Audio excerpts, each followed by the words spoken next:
Hey, Leah, welcome back to episode 29 of the Biteable podcast. Here we are. I'm standing up today because I'm ready.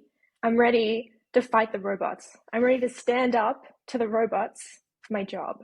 You have a daunting task ahead of you potentially. So as you've probably noticed in the title of this pod, we are talking about AI and copywriting.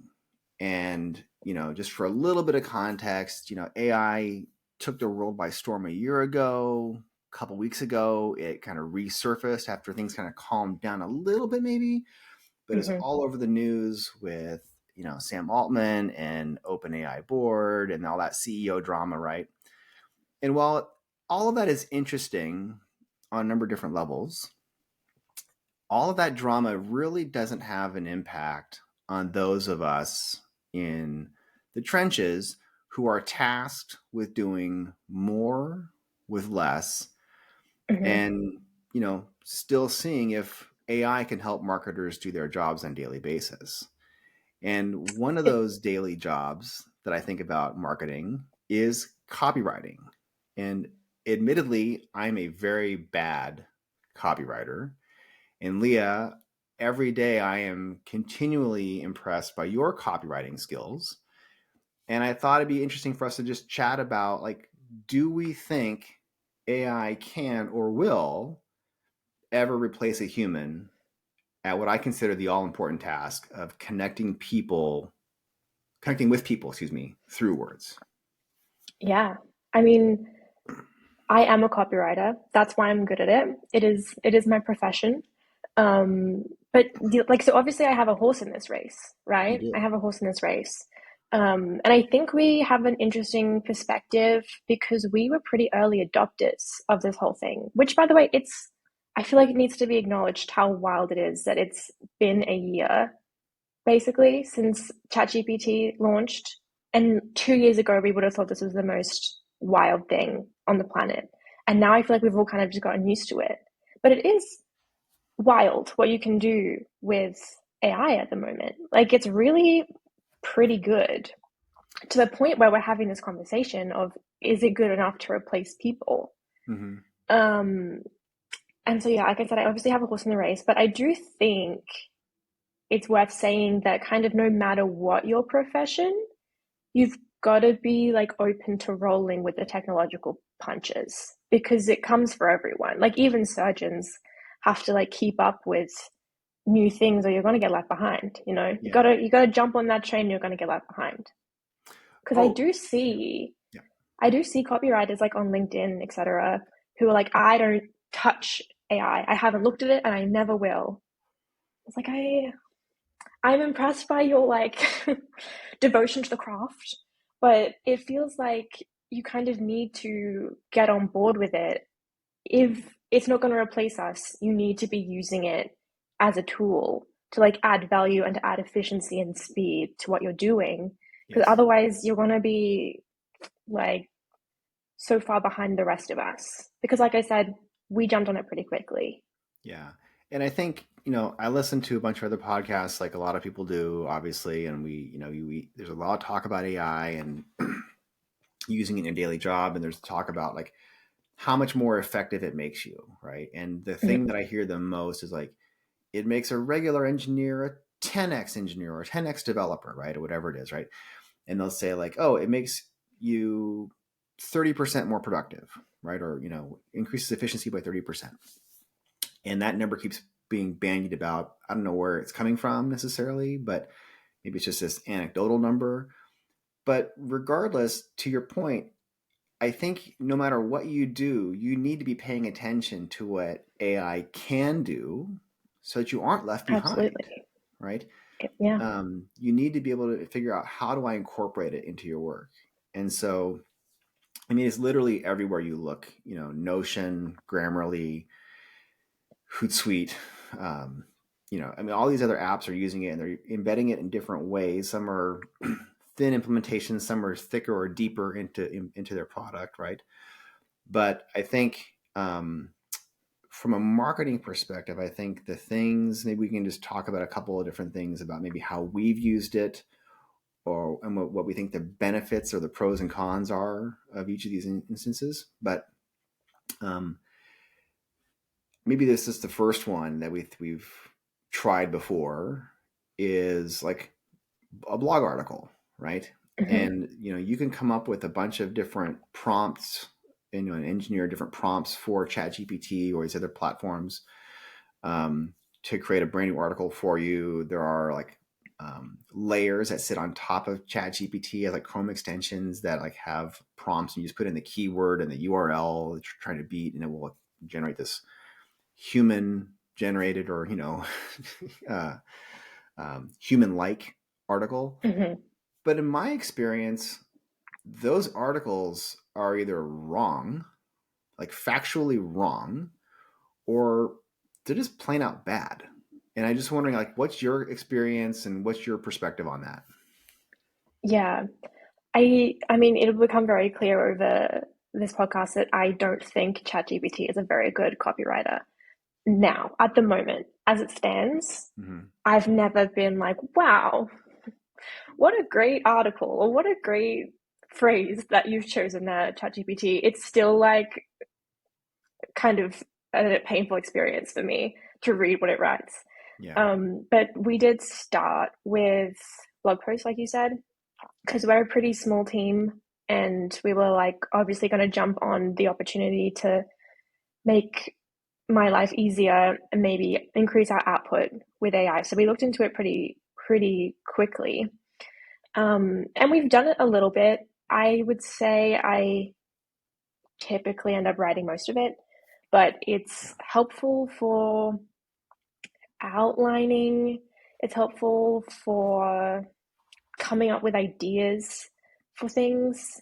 Like that's probably the thing I use it the most for, is if I'm trying to come up with a creative idea of some kind, it's just kind of me sitting on my swivelly chair, going in circles and staring at a wall and like waiting for the ideas to come to me. And sometimes nothing comes to me.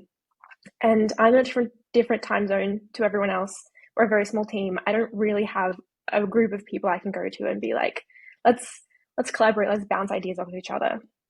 So I have found myself going to ChatGPT these days and just being like, and it's with like resignation, it's with a sigh. I'm going like, what do you have, I guess, ChatGPT? Like, what do you think? And then it like gives me some garbage. And sometimes though, it's like a different perspective, which I think is just always helpful. It can give you a different Yeah. perspective. It can give you something you haven't thought of. And then I can like take that path to something good. That's the thing that I use the most for.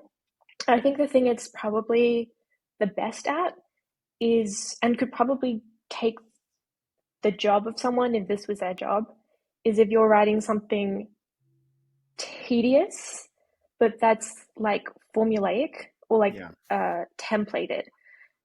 I can't think of the word right now, but it's like dull. Like if what you're writing is dull and doesn't require much creativity, or like we have a very specific brand voice, which is where ChatGPT fails me most of the time because it Mm-hmm. just does not get it and it's cringy and horrific. But Yeah. if you didn't need that, if you just like anyone could kind of fill in the blanks, excellent, good at that. Yeah. So I think um, a couple of things you said in there. So, like when you said tedious and dull, the first type of marketing copywriting that comes to my mind that fits in the tedious and dull category or checks those boxes are like responsive search ads in Google, Mm-hmm. right? Mm-hmm. Where they are somewhat formulaic in that they have a character limit, and it will mix and match by the nature of those RSAs. They'll mix and match the headlines to kind of fit.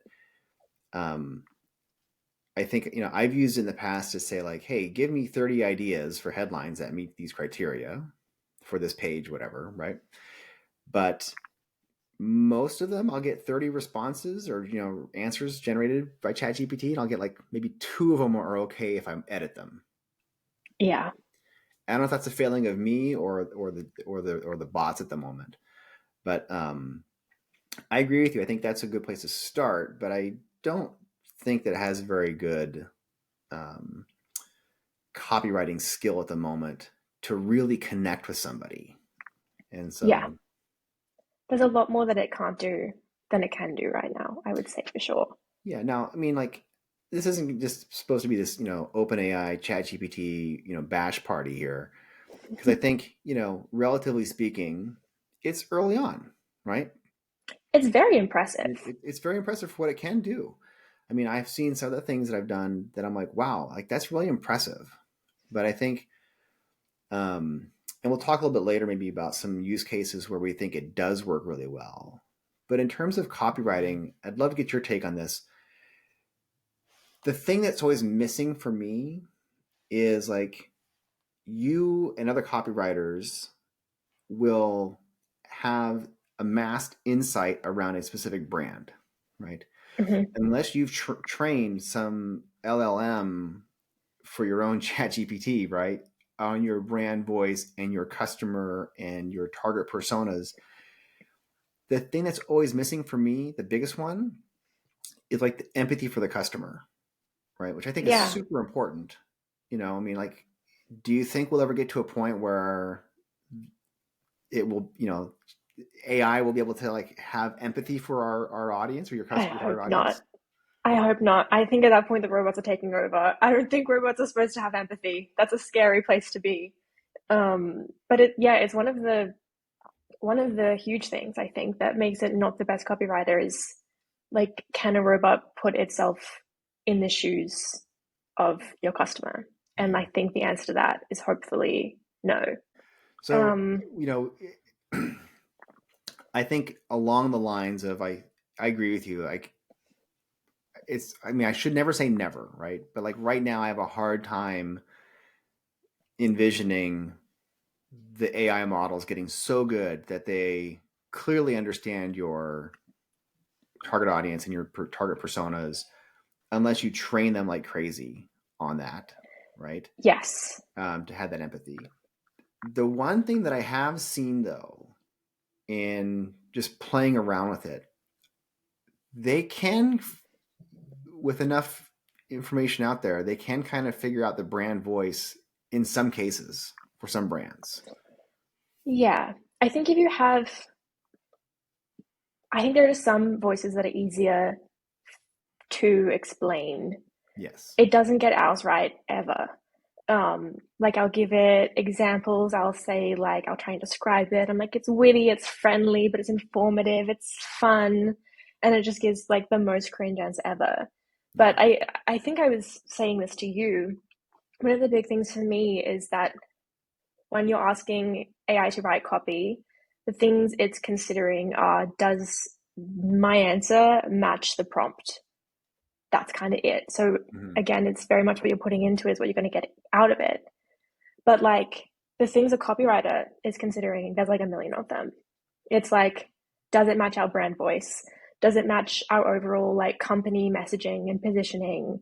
Does it convey the specific message that we're trying to convey? Is it clear? Is it concise? Is it snappy? Is it sticky? Is it engaging? Like, does it add value? Is it like inappropriate, or is it like inadvertently offensive or like insensitive to something that's happening in the world right now that the AI doesn't know about? Like, does it work with the design? Does it need to be longer or shorter to look good with the way it's going to be presented? Like, has it been done before? There's so many things that behind like a one sentence message I have thought about that no one else had to think about because it's my job to think about it. So Yeah. you might not know that that's been thought about, but I don't imagine the robot is thinking about that. So, a question for you. Like, so I think, for those of us who aren't copywriters, right, Mm-hmm. we will write maybe a short brief. That brief, the creative brief, may or may not be any good, right? Yeah. Hopefully, it gives you a little bit of direction of what we're trying to accomplish with a campaign or a product landing page, etc. Right? But we send that off to you, to copywriters like yourself, and then some amount of time goes by, and we get back, like in your case, like amazing first drafts that require very little edits before they go final, right? But I'm curious, maybe just if you, for all the other marketers out there who don't write the copy but write the briefs, can you tell us a little bit about like what goes into the prep work that you do that an AI is never going to do, right? Yeah. I mean, a lot of it is what you were sort of talking about before, where I just already have such a broad understanding of this company and the message. And like, I almost don't need to research sometimes because I know it all. Like, I know exactly the benefit, know exactly the feature I'm going to talk about in this instance. Like, I know it all. Yeah. And sometimes you get like half a brief. I feel like this is a copywriter experience everyone's had, not you, Mike. Historically, I've gotten, pretty like half-hearted briefs, and you just have to kind of go, okay, I feel like either I'm just going to have to use my experience and my common sense to fill in the gaps here and create something that I think you want.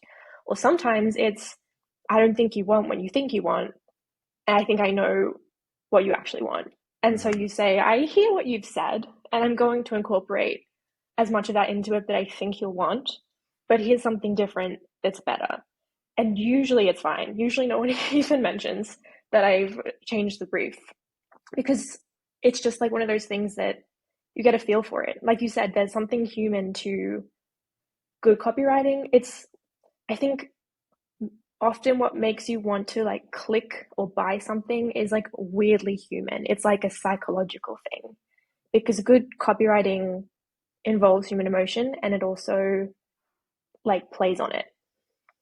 And so Yeah. I think bringing you like bring your humanity to it, you bring your experiences to it, you put yourself in the shoe of the person, the audience, and also obviously you're speaking to the brand. So you're kind of just got to be across what everyone thinks and wants, and then somehow craft something in the middle that works in terms of character limit, positioning on the page, and then all the things I said before.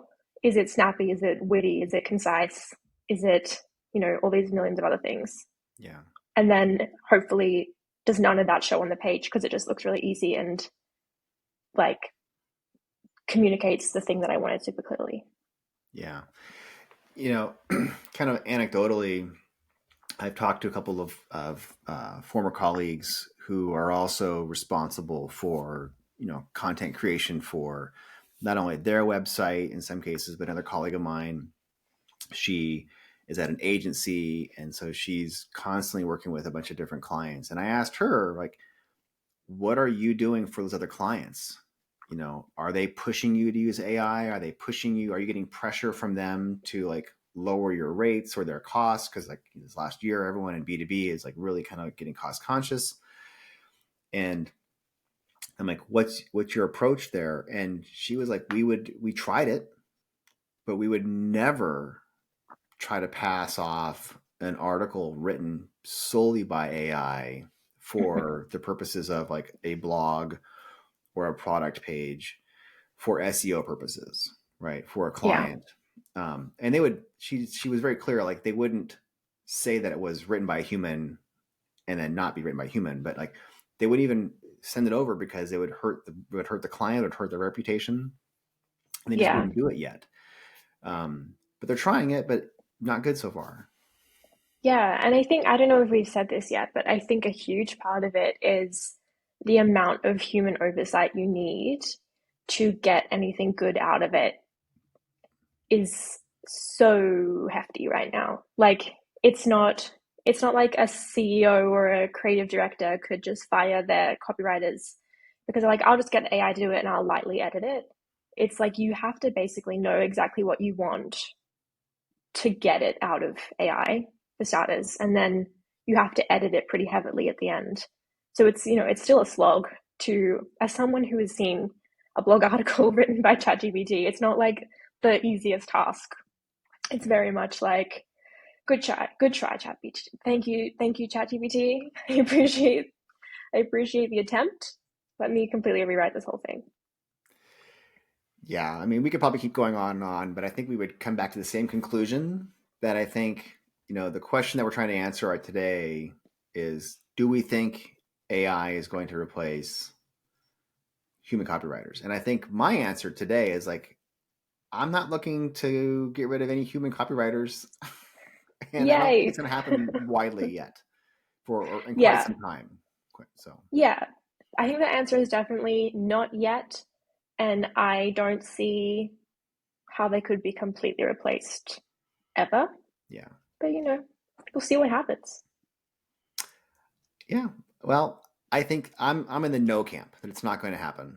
And Yes. I'm gonna be on that side of history. And if I'm wrong, I'm wrong. But that's the side I'm gonna be on. Let's So, stick with that. I like that one. I like it. all right. Well, hey, I think that wraps up this topic for today. And so appreciate everybody who's joined us. For Leah, my name is Mike. Appreciate your time today, and we'll see you next time. Bye.